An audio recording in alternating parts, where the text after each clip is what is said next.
तो अगर आप टेक न्यूज से अपडेटेड रहते हो, आपने रिसेंटली ये वीडियोस या फोटोज देखी होंगी जहां पे ये क्लेम किया जा रहा है कि सैमसंग S23 अल्ट्रा जो मून की फोटोज ले रहा है वो फेक है, moon photography is not real. Samsung S23 ultra पे काफी एलिगेशंस लग रहे हैं और मैं एज अ फोटोग्राफर अपने व्यूज शेयर करना चाहता हूं आप लोगों के साथ। तो अगर आपको आइडिया नहीं है, मैं एक बैक स्टोरी दे देता हूँ। रेडिट पे रिसेंटली एक पोस्ट काफी वायरल हो रहा है जहां पे एक किसी ने एक्सपेरिमेंट किया, मून की फोटो को ब्लर करके मॉनिटर में फोटो लिया। तो यहाँ स्क्रीन में मैं आपको फोटोज भी दिखा दूंगा जहां पे वो क्लेम कर रहे हैं कि ब्लर्ड फोटो को भी सैमसंग S23 अल्ट्रा काफी ज्यादा शार्प करके एक मून की फोटो दे रहा है। और ये सैंपल देखने के बाद मैंने भी एक्सपेरिमेंट किया है, वो मैं आगे बात करूंगा। बट पहले एक बार इसके बारे में बात करते हैं कि ये हो कैसा रहा है और S23 अल्ट्रा क्या फोटोज को फेक कर रहा है। How does this happen? तो ये कोई पहली बार नहीं हो रहा। सैमसंग ने और कई ब्रांड्स ने पहले खुद भी क्लेम किया है कि वो AI प्रोसेसिंग अप्लाई करते हैं, जहां पे AI मशीन लर्निंग से करोड़ों फोटोज के डेटा को लेके एक रीडिंग करता है, जिस बेसिस पे मान लेते हैं अगर मैं 100x पे फोटो ले रहा हूं मून की, तो उसके पास इतना डेटा इंफॉर्मेशन रहता है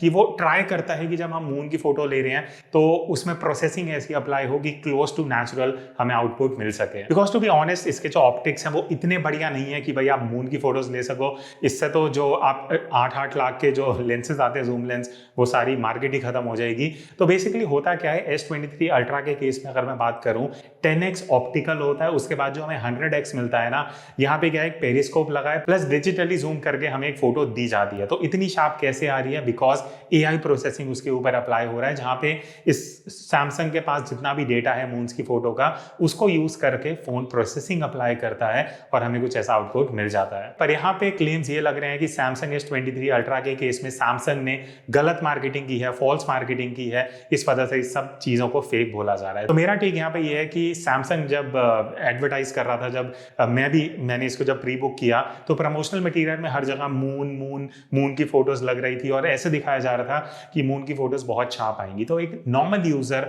जिसको इतना नॉलेज नहीं है, अगर मैं ये फोन को लेता हूँ ये अज्यूम करते हुए कि भाई 100x पे अगर मून इतना बढ़िया आ रहा है तो मैं तो पता नहीं क्या क्या चीजें 100x पे एकदम बढ़िया शार्प फोटोज ले सकता हूँ, वाइल्ड लाइफ फोटोग्राफी कर पाऊंगा। बट वो चीज नहीं है, बिकॉज AI लिमिटेड है, स्पेशली इस केस में।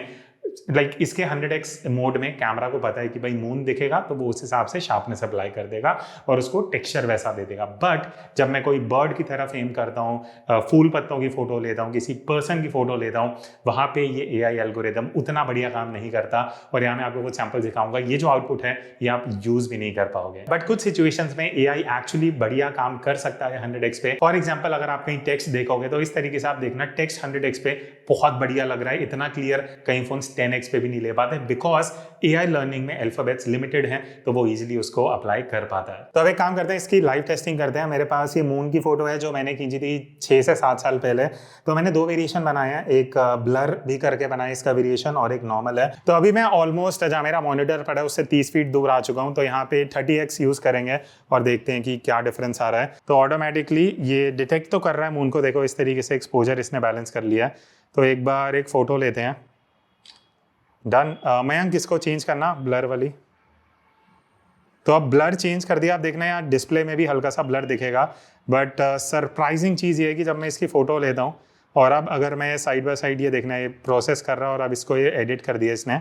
तो अब ये देखो बिफोर एंड आफ्टर, मतलब जो ये फोकस वाली मून की फोटो थी और ब्लर वाली थी, बहुत माइनर डिफरेंस है। एंड एक्चुअली जब मैंने मून को ब्लर करके फोटो लिया है तो उसको भी ये काफ़ी अच्छा ये कॉन्ट्रास्ट टेक्सचर ये सब ऐड करके फोटो दे रहा है। तो अब एक और टेस्ट मुझे करना है जो मैंने बाकी वीडियोस में नहीं देखा है, वो है 10x को यूज़ करके, बिकॉज 10x इसका ऑप्टिकल जूम है, उसमें कुछ डिजिटल चीज़ नहीं लग रहा। तो एक बार वो भी कंपेरिजन देखते हैं। हाँ, इधर 10x मिल रहा है।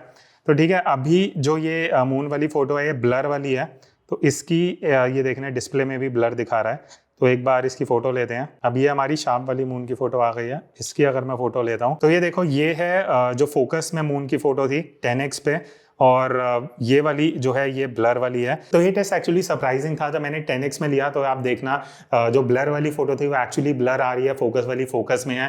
बट 30x में जहाँ पे डिजिटल जूम लगा, AI प्रोसेसिंग लगा, तो ब्लर वाली फोटो वहाँ फोकस में आ गई। तो यहाँ पे क्लियरली दिख रहा है कि 10x से ऊपर जब मैं जूम कर रहा हूँ तो सैमसंग का जो एल्गोरिदम है AI वाला वो अप्लाई हो रहा है और आपकी जो मून की फोटो है उसमें वो एनहांसमेंट्स ज़्यादा किए जा रहे हैं। बट ये मून फोटो वाली डिबेट से एक चीज़ ज़रूर निकल के आती है कि AI का फ्यूचर क्या है in terms of cameras in smartphone. और इसमें मुझे ये लगता है कि देखो AI is here to stay, और कहीं ना कहीं ये हेल्प भी करता है। आप जो फोटोज़ लेते हो हर एक फ़ोन में देखना 2022 में AI कैमरा बहुत ज़्यादा चला था, हर ब्रांड ने यूज़ किया था। अब इसमें होता क्या है कि बेसिकली करोड़ों इमेज के डेटाबेस में जो होती है ना उसको यूज़ करके आप देखना वो आइकन दिखाएगा फूड का, लैंडस्केप का, ये सब। तो जब आप एक लैंडस्केप की फोटो लेते हो तो फ़ोन डिटेक्ट करता है आप लैंडस्केप फोटो ले रहे हो, और कहीं ना कहीं कलर्स थोड़े से एनहांस कर देगा, स्काई को थोड़ा ब्लू कर देगा। फूड की फोटो ले रहे हो तो कलर्स को थोड़ा रिच कर देगा। तो यही चीज़ें हैं जो AI से होती हैं कि फ़ोन का जो सिस्टम है वो कहीं ना कहीं डिटेक्ट कर लेते हैं आप क्या फ़ोटो ले रहे हो और उसको उस हिसाब से प्रोसेस करता है, जिसको हम एडिटिंग भी बोलते हैं। तो AI 2-3 साल से चल रही है, कुछ नया नहीं है कि सैमसंग के केस में ही हुआ है, बट इट्स जस्ट दैट कि लाइक मून की फ़ोटो जब आप ले रहे हो सिर्फ उस केस में AI बेटर काम कर रहा है, बाकी चीज़ों में उतना अच्छा काम नहीं कर रहा। मुझे लगता है कि जस्ट स्टार्टिंग आने वाले 1-2 साल में AI लर्निंग का भी डेटाबेस बढ़ेगा और सब्जेक्ट्स भी ऐड किए जाएंगे, और कहीं ना कहीं जो एक कॉम्पिटिशनल फोटोग्राफी है AI चीज़ जो यूज़ हो रही है फोटोग्राफी में वो फोटोज़ को और बेटर करेगा। पर इट्स जस्ट दैट ये सब चीज़ आप अवॉइड कर सकते हो सीन ऑप्टिमाइजर को ऑफ करके। तो एंड में क्वेश्चन ये आता है कि क्या सैमसंग ने कुछ गलत किया है और क्या ये मून की फोटोज़ फेक हैं। तो एज अ फोटोग्राफर मैं कुछ चीज़ें आपके साथ शेयर करना चाहूँगा। देखो जब हम फोटो लेते हैं मून की फोटोज़ एक डिजिटल कैमरा से, एक जूम लेंस के साथ, तो स्ट्रेट आउट ऑफ कैमरा जो फोटो आती है वो बहुत सॉफ्ट होती है, उतनी डिटेल नहीं होती। कई बार आप एक्सपोजर भी सही से नहीं ले पाओगे, उसके लिए आपको मैनुअल मोड अच्छे से जानना चाहिए। अब एक नॉर्मल यूज़र जिसको भाई एक फ़ोन खरीदना है, मून की फ़ोटो बढ़िया लेनी है, उसको टेक्निकल नॉलेज नहीं चाहिए, उसके लिए ये मून वाली जो ये सब चल रहा है, मून की फ़ोटो क्लियर आ रही है, वो एक्चुअली यूजेबल है। मैं सीधा मून की तरफ फ़ोन करूँगा, फ़ोटो लूँगा, मुझे बढ़िया फ़ोटो मिल गई, मुझे इस चीज़ों में जाना ही नहीं है कि अरे ये फेक है ओरिजिनल है, मुझे अच्छी फ़ोटो मिल रही है, मैं यूज़ कर लूँगा। बट अगर मैं बात करूं एक फोटोग्राफर की, एथिकली ये चीज़ कहीं ना कहीं गलत भी हो जाती है।